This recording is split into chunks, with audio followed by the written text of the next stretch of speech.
Hacemos filosofía porque ante la tiranía de la rapidez es necesario que las cosas pasen por el filtro de la razón reposada, del pensamiento.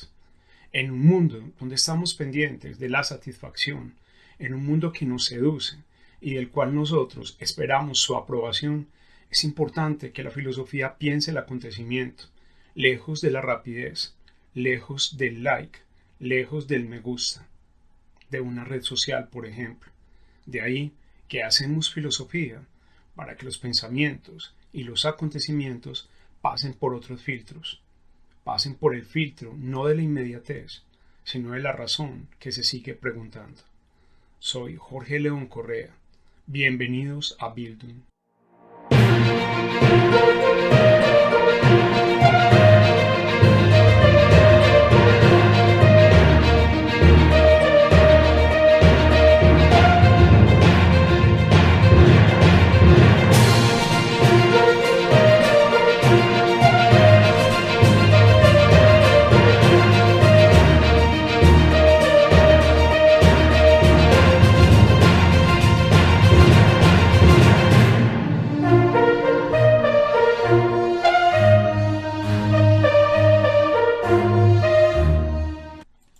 Hoy vamos a hablar de la filosofía como un acto subversivo, tal como lo propone la profesora Marina Garcés, en un diálogo en la Universidad de Barcelona. Para ella, la filosofía tiene una utilidad, o por lo menos se pregunta ¿para qué sirve? Y su respuesta es contundente. La filosofía sirve porque cambia el mundo, es vital y necesaria. Desarrolla tu pensamiento creativo y libre. Y es una tarea compartida, según el maestro Antonio Aguiló, porque pensar y enseñar a hacerlo es un deber colectivo que nos define a nosotros como seres humanos. No podemos despreciar la inteligencia de otros seres vivos, ni mucho menos podemos decir que no tengan un pensamiento, pero un pensamiento estructurado, un pensamiento racional, un pensamiento que construye el mundo, que lo proyecta, y un pensamiento que tiene la certeza que somos seres finitos, nos corresponde casi que exclusivamente por muchos estudios que se han hecho a nosotros. No tenemos una evidencia, aunque quisiéramos pensar que los animales tienen un pensamiento desarrollado, no poseemos unos datos evidentes que nos demuestren que así es. De tal manera que por eso enseñar a hacer filosofía es un deber de todos nosotros. Pensar y enseñar a hacer esto, como dice el profesor Aguiló. Es tal vez de pronto lo que uno ve en estas representaciones pictóricas, en esas pinturas del impresionismo. ¿Qué se enseñó? ¿O qué se despertó? Una manera de hacer pintura diferente. Si nos acercamos a esta obra de Childe Hassam, ustedes pueden observar que lo que hay ahí en este cuadro, que se llama La Avenida bajo la lluvia, es una celebración, tal vez del Día de la Independencia de los Estados Unidos. Y es una celebración que nos está mostrando el mundo como es. No es una pintura figurativa del todo, porque lo que muestra el movimiento impresionista es que cuando vas por la calle, solamente puedes tener la mirada fija en algo. Si vas muy rápido y miras a tu alrededor, lo que vas a ver son unas sombras, unos bultos, algo que se mueve. Y esos impresionistas lo que hacían era captar la ciudad en movimiento. Y cuando captas la ciudad en movimiento, las imágenes que tienes no son nítidas. Eso que hicieron los impresionistas en la pintura es lo que hace la filosofía con nuestro pensamiento. Lo vuelve creativo, lo deja deambular. Muestra que el mundo no es esa representación real de las cosas que nos han hecho creer. Ante los abismos que tenemos en este mundo contemporáneo, en estas sociedades modernas, ante los abismos surgen las preguntas radicales de la filosofía, los abismos de la economía, de la tecnología, los que nos dicen qué es lo correcto, y aquellos eh, abismos del fanatismo. Ahí es donde la filosofía es fundamental y ahí es donde la filosofía se debe preguntar radicalmente. No llevar y hacer recetas prefabricadas y frases en medio de la rapidez que exige este mundo que se ha volcado a la tecnología y que ha puesto su saber y sobre todo su manera de comunicarse en la rapidez de las redes sociales. En un abismo como el de la economía, donde hay un afán por el reconocimiento y un afán por el triunfo rápido, la filosofía se hace preguntas tan importantes como, bueno, ¿y hacia dónde vamos? ¿Qué le queda al hombre? ¿Por dónde debemos seguir? ¿En qué debemos pensar?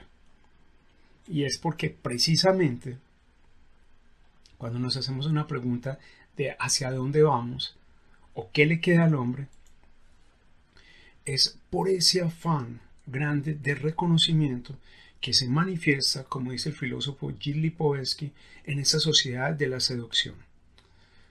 Es una sociedad de la seducción y eso no quiere decir que esté bueno o malo. Una sociedad de la seducción por el consumo, por la moda, pero sobre todo por la aprobación de eso que hacemos, de una vida que se volvió vulgarmente pública en las redes sociales.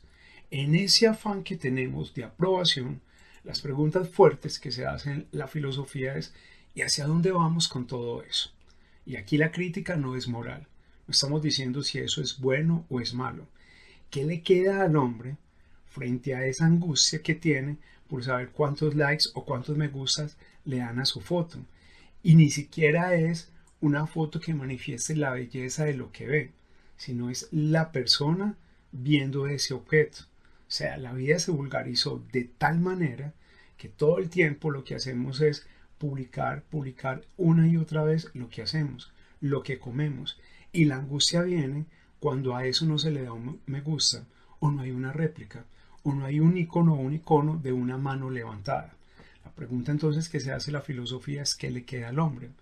¿Por dónde seguimos? ¿Ese será el camino? ¿Y en qué podemos pensar?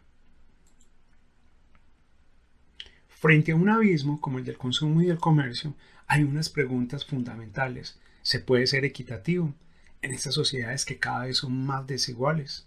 En estas sociedades que premian los méritos, pero que no pusieron las condiciones, como dice el filósofo Michael Sandel, para que todo el mundo pudiera alcanzar esos niveles educativos y que después les permitieran competir.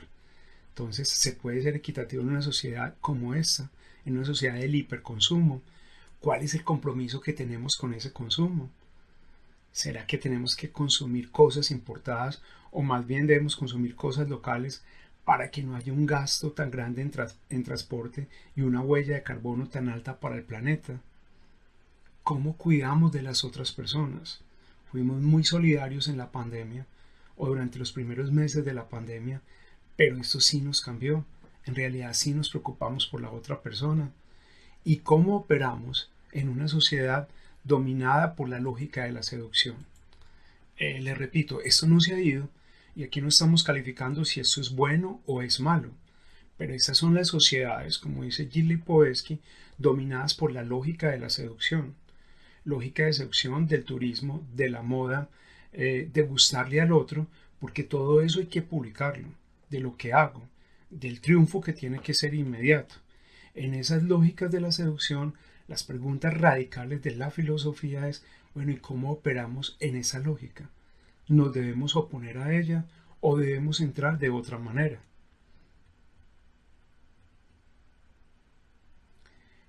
Una pregunta importante cuando hablamos del conocimiento, cuando hablamos de los abismos que hay en la educación, es ¿qué puedo saber? En un mundo que se especializa cada vez más, la pregunta que yo me debo hacer es ¿qué puedo saber? Cuando ya el saber circula libremente en Internet, cuando ya el saber dejó de pertenecerle a un grupo, cuando ya el saber está al alcance de las sociedades, de las personas que han invertido en la tecnología.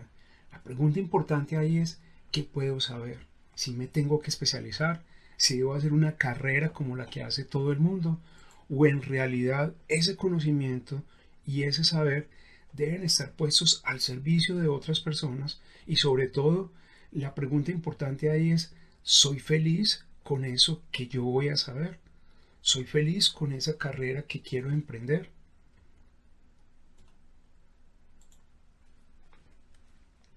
Ante tanta relatividad, otra de las preguntas es cómo desenmascarar las noticias falsas. Cuando hay tanta información circulando, cuando me dicen una cosa sobre las vacunas, sobre las enfermedades, sobre cómo se maneja la política, ante tanta noticia falsa, la pregunta importante de la filosofía es ¿cómo puedo desenmascarar esas noticias falsas? Prosigamos. En la educación la filosofía cumple un papel importante y sobre todo en estas sociedades que se han vuelto más especializadas en el conocimiento que las personas deben adquirir. Entonces, si la educación es pensar por uno mismo, o esa es una de las tareas de la educación, es necesaria la filosofía si queremos que el estudiante llegue allá, si queremos que la persona sea capaz de pensar por ella y no por lo que le dicen los otros, sobre todo ahorita en un mundo bombardeado por tanta información e información falsa.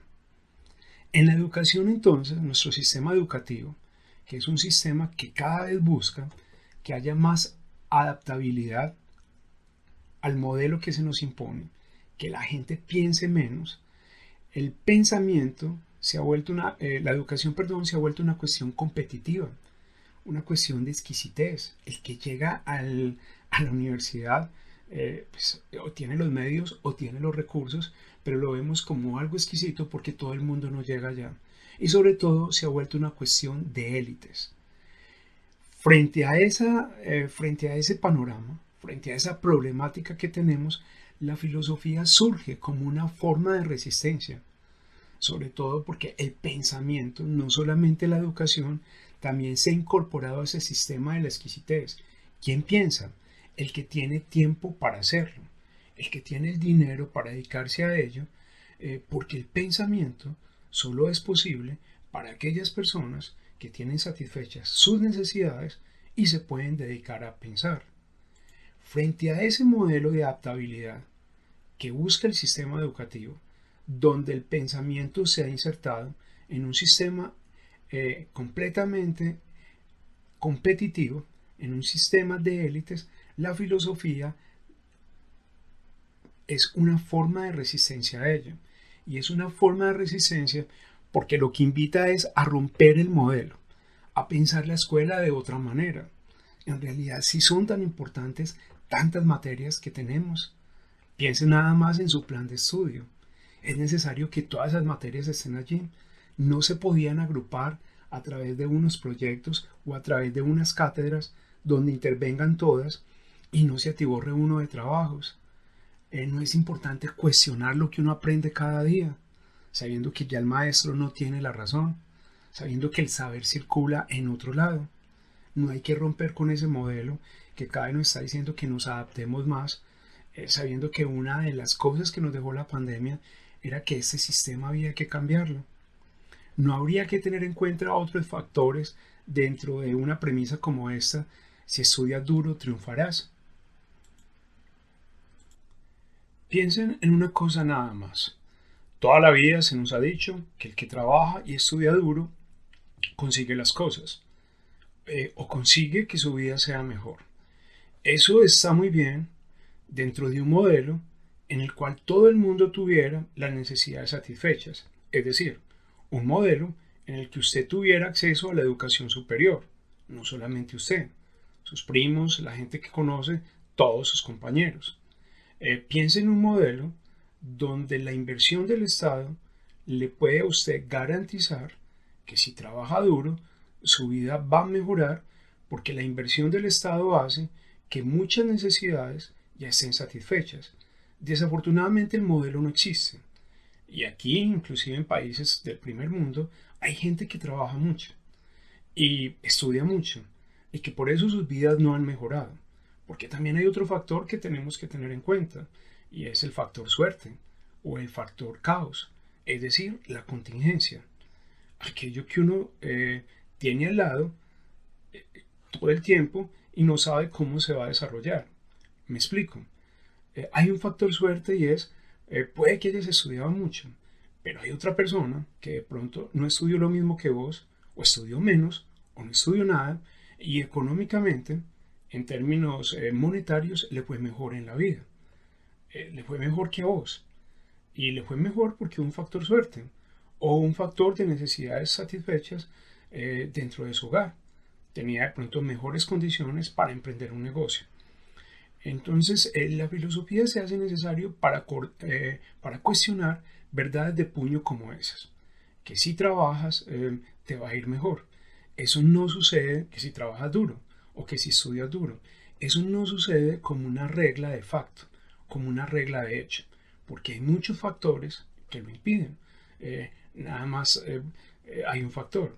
Piense usted que estudió mucho, pero si el Estado no garantiza, si no hay unas políticas, si no hay una inversión para que la gente pueda acceder a empleos y a empleos estables y a empleos con garantías, a empleos dignos, si el Estado no invierte en una cantidad de cosas en las que debe invertir, por más que estudies, de pronto tus condiciones no van a mejorar.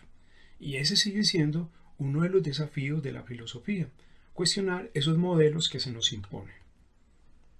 Pensar por uno mismo, dice Marina Garcés, es poder preguntar acerca de lo que la realidad establecida da por obvio. Creemos que el mundo funciona de esa manera y que nada lo puede cambiar, que por más resistencia que nosotros causemos, que por más oposición que tengamos a ese modelo de mundo que nos han vendido, nada puede cambiar. Pero eso no es lo peor. Pensamos que la vida tiene unas reglas establecidas y que es imposible luchar contra ellas. Por ejemplo, nos dicen que la felicidad consiste en tener una pareja y envejecer con ella, sabiendo que ya hay otros modelos de felicidad. Nos han vendido todo el tiempo el cuento de que para vos desarrollarte tenés que tener una vida en pareja, sabiendo que ya hay unos movimientos grandes de personas que no se quieren casar o que por lo menos no quieren compartir su espacio y que por ello no son felices. Nos han vendido el modelo que tener hijos es prolongar la existencia, es otra experiencia, pero no es necesariamente la prolongación de nuestra existencia en este mundo. Hay una cantidad de verdades de puño que creemos que son ciertas.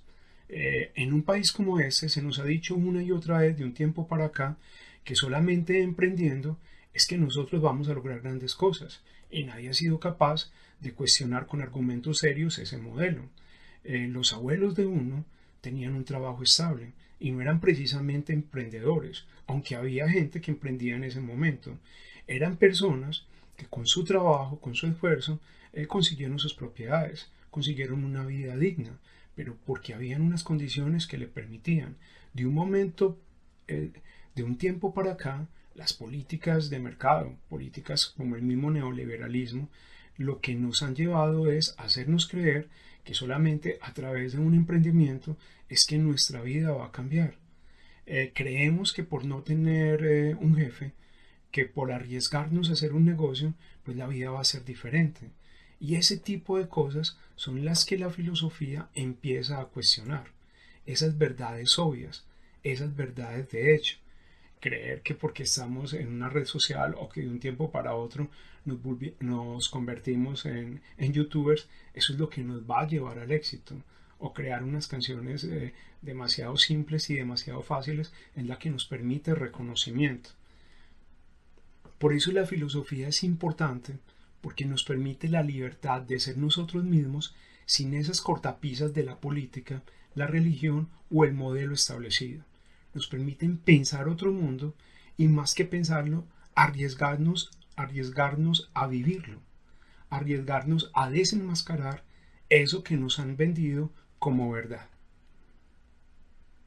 Es un acto peligroso porque implica que vos defendas tus ideas.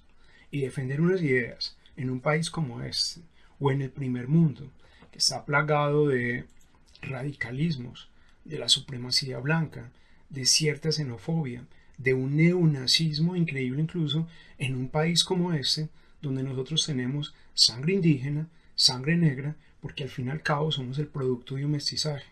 Frente a tanto neofascismo, frente a tanto neonazismo, frente a esos radicalismos, Es peligroso defender las ideas y por eso la filosofía es un acto peligroso, porque cuando vos defendes tus ideas, lo que estás dejando o lo que pones de relieve es que ese es el pensamiento del hombre que se supera a él mismo, del superhombre al que llamaba Nietzsche, que no está por encima del otro, pero es el quien se impone sus propias ideas, no es el que copia otras y es el del que no sigue al rebaño. Y no seguir al rebaño en un mundo como este, todavía muy conservador, en una sociedad como esta, que a veces peca de solapada, o en los primeros mundos, donde la xenofobia y los sistemas radicales están surgiendo con fuerza, es peligroso defender las ideas. Entonces, de ahí que lo que dice la profesora Garcés es que la filosofía no es solamente un acto subversivo, es un acto peligroso. Pero defender las ideas es tal vez lo único que nos puede acercar a lo que llamamos nosotros libertad. La construcción de uno mismo se hace a través, en la filosofía por lo menos, del diálogo con uno, pero sobre todo el diálogo con los otros, porque el diálogo con los demás es lo que nos permite la comparación. ¿Y qué comparamos? Comparamos ideas para entender, para poder argumentar y sobre todo para moldear y ampliar mi pensamiento. Si no soy capaz de dialogar con el otro, es imposible poder defender lo que yo pienso. Me tengo que abrir y eso me lleva a comprender. ¿Qué comprendo? Comprendo cómo deviene y cómo cambia el mundo. Y eso es solamente posible con la filosofía. Y sobre todo empiezo a entender mi mundo propio. ¿Es útil? Pues si lo vemos en términos pragmáticos, en términos de producción, diríamos que la filosofía no es útil, que no sirve para nada, que no te va a llevar a ser un gran millonario. Pero ese no es el modelo con el que la debemos medir. Ese no es el estándar para medir la filosofía, porque la filosofía coloniza la idea de lo útil. Prácticamente hace que desaparezca, porque la pregunta que nos hacemos ahí no es si es útil o no, sino si es necesaria o no. Y cuando nos hacemos esa pregunta, descubrimos que la filosofía es una actitud vital. Y la vida en común se debe transformar colectivamente. La filosofía no es un acto individual, así aparezca el individuo. La filosofía necesita del otro no solamente para la confrontación de las ideas, porque es que cuando uno entiende que la filosofía empieza a indagar por cómo está el mundo, la filosofía empieza a indagar por las inequidades, la filosofía se vuelve la vida misma. Porque yo necesito al otro no solamente para dialogar con él, yo necesito al otro para construir el mundo, necesito al otro para poder entender cómo funciona ese mundo interior y necesito al otro para confrontar el mío. En esa confrontación es cuando yo descubro que con el otro se hace una vida en común y esa vida en común solamente se puede transformar colectivamente. Entonces la filosofía en ese instante no se convierte nada más en un devenir del pensamiento, en un pensamiento que está fluyendo, se convierte en una actitud vital y de ahí que sea necesaria. Y es necesaria porque o si no terminamos validando los modelos que se imponen y esos modelos no son precisamente los que están construyendo o los que están favoreciendo mejor el mundo. Aquí no estamos hablando si son buenos o malos. Finalmente, ¿qué se hace en la filosofía? En la filosofía se problematiza, se argumenta y sobre todo se conceptualiza. Y eso es hermoso. ¿Qué dice Gilles Deleuze y Félix Guattari cuando les preguntan qué es la filosofía? La respuesta es crear conceptos. Porque cuando usted piensa, usted está creando un lenguaje, se lo está inventando, no está copiando algo que hay allá. Cuando se inventa un lenguaje, lo que pone es a circular el pensamiento. Y la filosofía lo que hace es eso, conceptualizar esa problemática, conceptualizar eso que está pasando. problematizan. Claro, porque se hacen buenas preguntas. Porque es más importante hacer una buena pregunta, según la profesora Garcés, que tener respuesta a todo. Porque en una opinión, porque la opinión pública que está dominada por las redes, y es una opinión rápida, como habíamos dicho al principio, valora las soluciones rápidas a problemas concretos. En cambio, la filosofía no está buscando soluciones. La filosofía está buscando preguntar más. Me dicen ustedes, pero entonces es contradictorio, porque soluciones nunca va a haber. Lo que pasa es que en ese preguntar es donde se cuestiona el modelo que hay.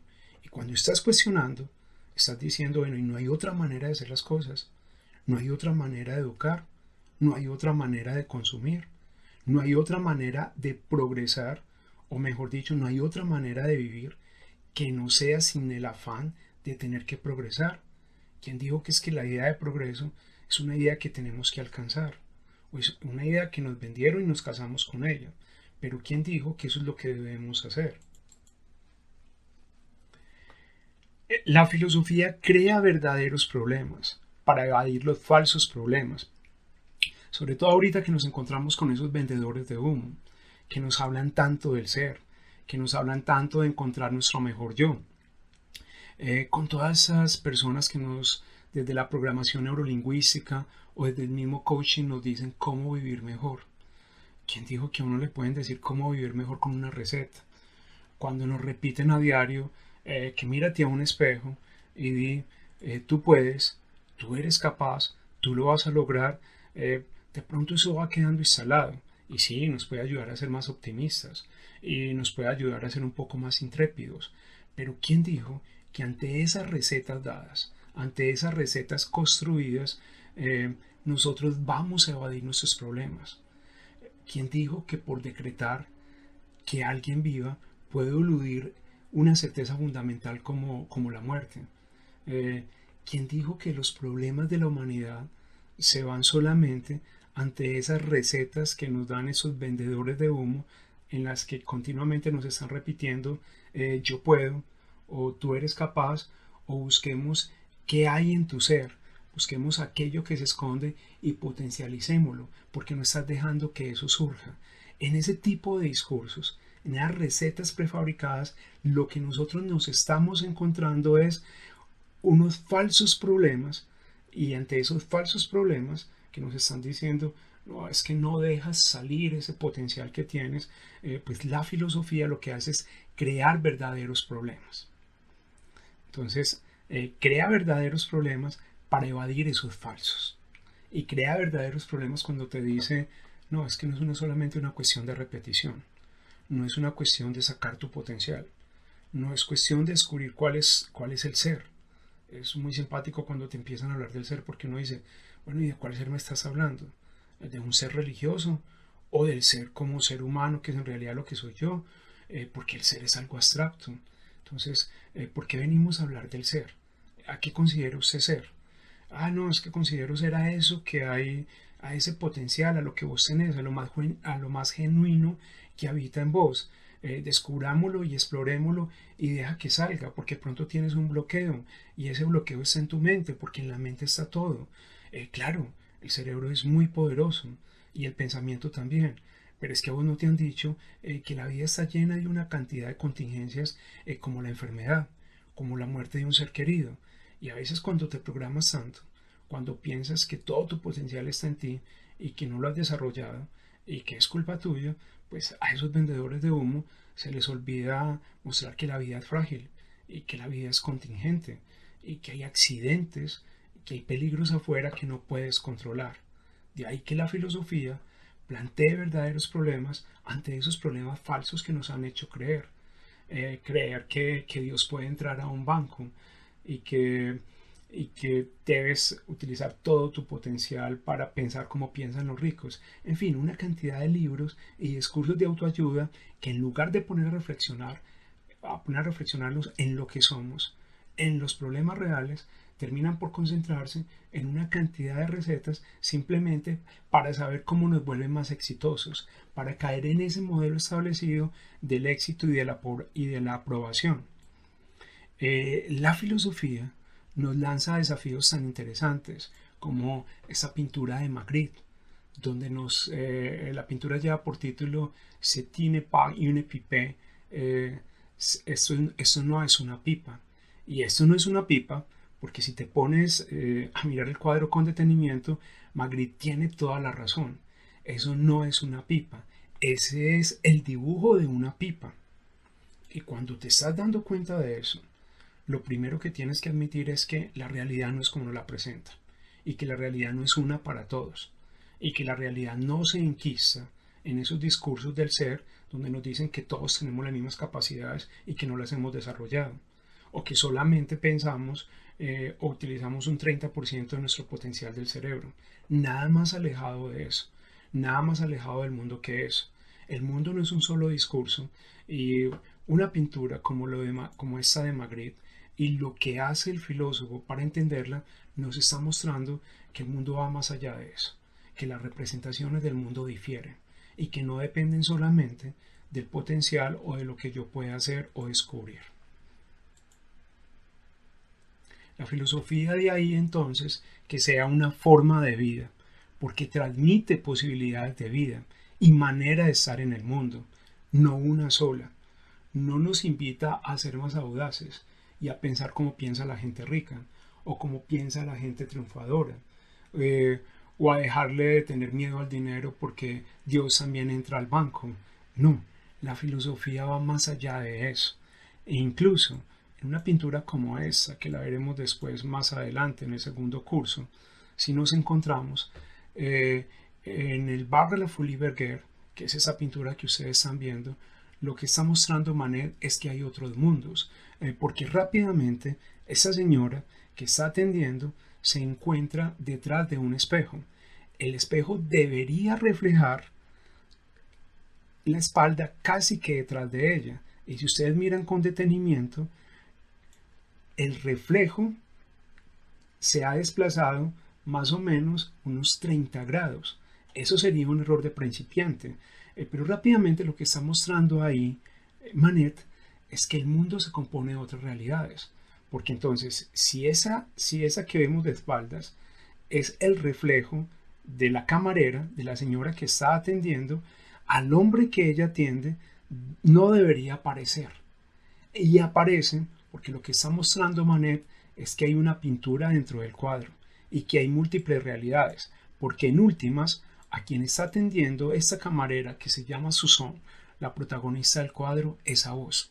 Y cada vez que vos miras el cuadro, te encontrás con una realidad diferente.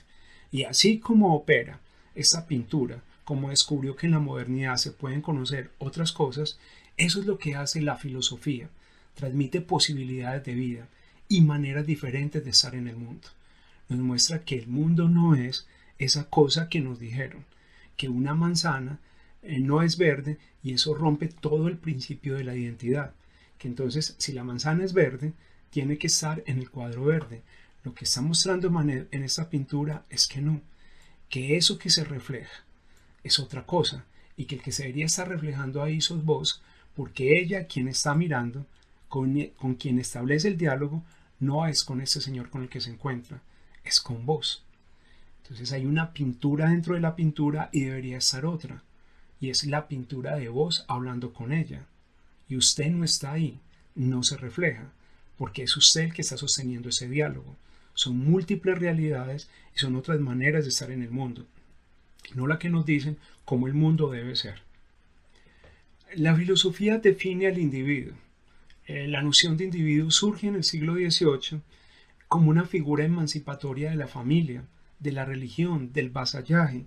Ya no es el que se tiene que someter al amo o a los preceptos religiosos o al lugar al que él está destinado dentro de la familia.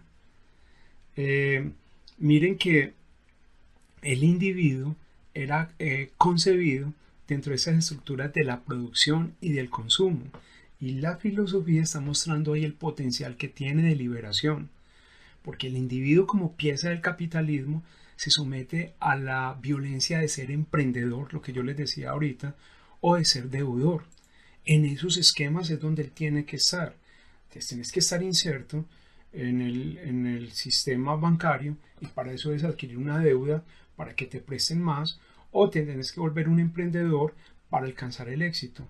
Ese potencial liberador de la filosofía es el que se manifiesta ahí. O en el de estas sociedades de la seducción, donde si yo estoy estrenando una camisa nueva o me fui de viaje, lo tengo que publicar para ver cuántas reacciones tengo. Y es de la única manera que me siento satisfecho. Si el individuo surge como una figura que se emancipó de eso, ahorita sí que más tiene relevancia, porque está sometido no a los vaivenes del vasallaje, donde él simplemente hacía lo que le decía el amo, ya está sometido a los vaivenes del capitalismo, donde se somete a esas violencias de ser un emprendedor o de tomar una deuda, donde se tiene que mostrar como un sujeto productivo y consumidor. Entonces, esa potencialidad liberadora de la filosofía es ahí donde debe surgir.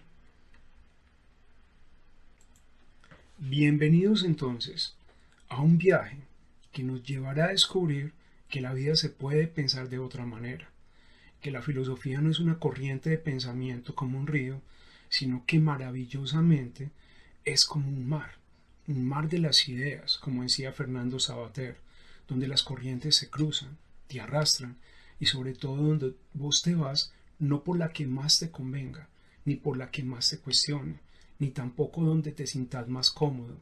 Te vas en aquella donde te empieces a encontrar con vos mismo. Vamos a emprender un viaje que puede ser maravilloso o puede ser tortuoso, pero es un viaje que nos invita a cambiar de pensamiento. Y cambiar de pensamiento no es renunciar a lo que nosotros hemos construido, pero sí es quitarnos todas las ataduras, todos los velos, todas las ideas preconcebidas de una cantidad de discursos que se nos han instalado y que se han enmarañado alrededor nuestro y que tal vez no, nos impiden liberarnos de esas cosas que nos dicen que tenemos que hacer. Bienvenidos a este viaje maravilloso, donde nos vamos a despojar de eso que nosotros creíamos que era verdadero y donde por fin vamos a poder aprender a pensar como nosotros mismos. Nos vemos en una próxima oportunidad.